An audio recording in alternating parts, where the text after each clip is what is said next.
அங்குசம் இதழினுடைய ஆண்டு சந்தா வெறும் 500 ரூபாய் தான். ஓராண்டு சந்தா 52 இதழ்களுக்கான சந்தா 500 மட்டும்தான். ஒவ்வொரு வியாழந்தோறும் உங்கள் இல்லம் தேடி அங்குசம் வார இதழ் வந்து சேரும்.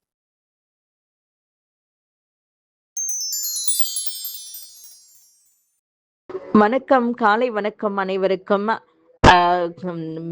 என்ன நியூமேக்ஸ் எம்டி சொல்ற மாதிரி சொன்னா உற்சாகமான காலை வணக்கம் அப்படி கூட சொல்லலாம்.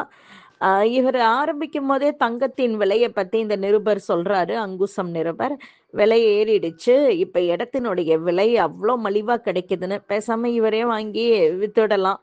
மலிவான இடங்களை வாங்கி நம்மள மாதிரி ஆட்களுக்கு பாண்டு கவரே கொடுக்கலாம். நல்ல விஷயமா இருக்கும், புண்ணியமா போகும். அவருக்கு என்ன அவருடைய குடும்ப வாரிசுகளுக்கெல்லாம் அந்த புண்ணியம் போய் சேரும். அதை தாண்டி இன்னொரு விஷயம் சொல்லணும்.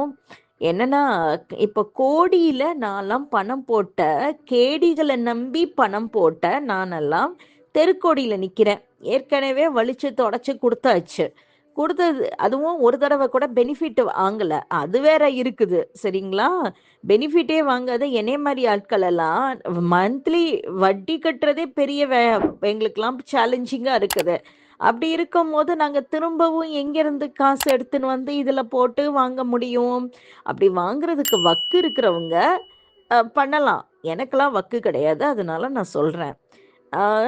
கொஞ்சமா பணம் போட்ட புத்திசாலிகள் வேணும்னா நம்மள மாதிரி ஆட்களுக்கு காப்பாத்துறதுக்காக அது அவங்களுக்கும் அது லாபம். இவர் சொல்ற மாதிரி, இந்த நிருபர் சொல்ற மாதிரி குறைவான இதுல கொடுக்குறாங்க அப்படிங்கிறதுனால வாங்கலாம். அவர் வந்து இந்த பொறுப்பு துறவுன்னெலாம் ஒன்று சொல்லி ஒரு வார்த்தை வந்தது. இனிமே இதுல பிரச்சனை அப்படின்னா நம்ம வந்து இந்த டாக்குமெண்ட்ஸ்ல அது வந்து இஓடபிள்யூஓ போலீஸோ இல்லை கோர்ட்டோ அது தலையிடாது அப்படின்னுட்டு. அதை பத்தி அவர் ஒண்ணுமே சொல்லலைன்னு நினைக்கிறேன். சொல்லியிருந்தாருன்னா யாராவது எனக்கு அதை வந்து காட்டுங்க, சுட்டி காட்டுங்க. அதன் பிறகு இன்னொரு முக்கியமான விஷயம், அவர் ஒரு வீடியோல சொல்லியிருப்பாரு. இந்த சுந்தரி தியாகராஜன் வந்து பேசினப்போ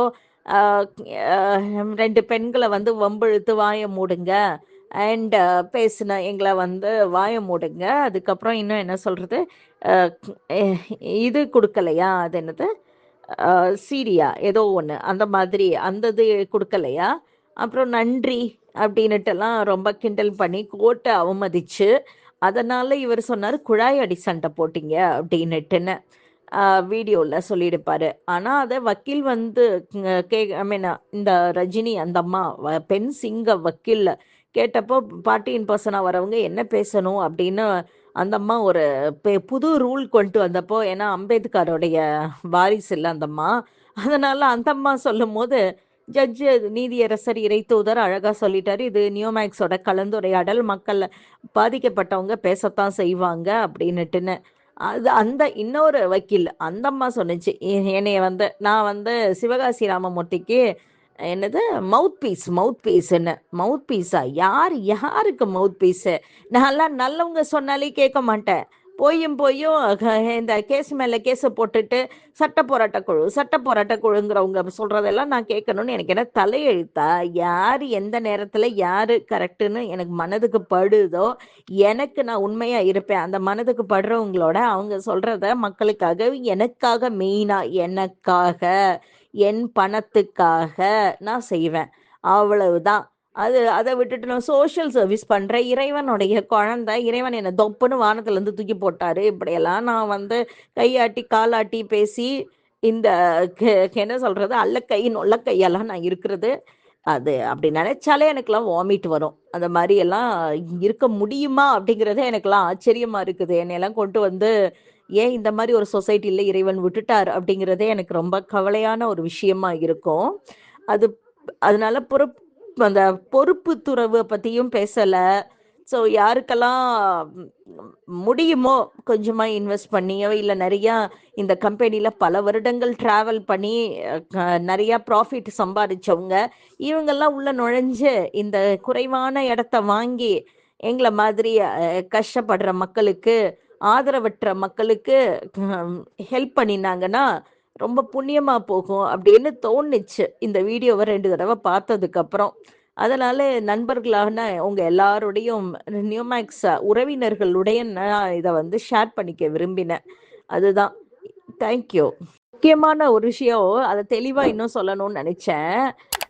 அங்குசம் நிரம்பர் அறம் அப்படின்னு ஒரு வார்த்தையினால தான் நான் அந்த ஆள் கூட கொஞ்சம் பேசிட்டு இருந்தேன். அவர் சொன்னாரு, குழாய் அடி சரண்டன்னு அந்த சுந்தர் தியாகராஜன் நிமிட்டி நிமிட்டி விட்டதும் அந்த வக்கீலுங்க நேர்மையே உருவான பெண் வக்கீல் 2 வக்கீல்கள் பேசுனதையும் கேட்டு நம்ம வந்து அதுக்கு ரியாக்ட் பண்ணினோம்னா சில பேரு, அப்போ அவர் சொன்னாரு, என்ன சொன்னாரு, குழாய் அடி சண்டை அப்படின்னுட்டு.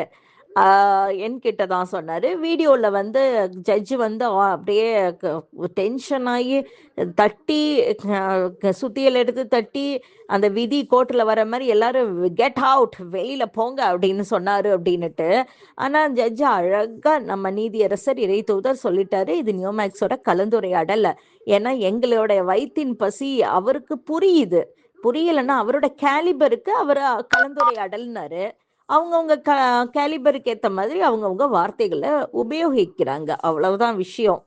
எனிவேஸ், இந்த மாதிரி பீப்புள் கிட்டலாம் காசையும் போட்டுட்டு கேட்டுக்கணும்னு தலையெழுத்தாரு தான் கேட்டு தொலைவோம். வேற என்ன பண்றது, கடந்து தானே தொலைக்கணும் எல்லாத்தையும்.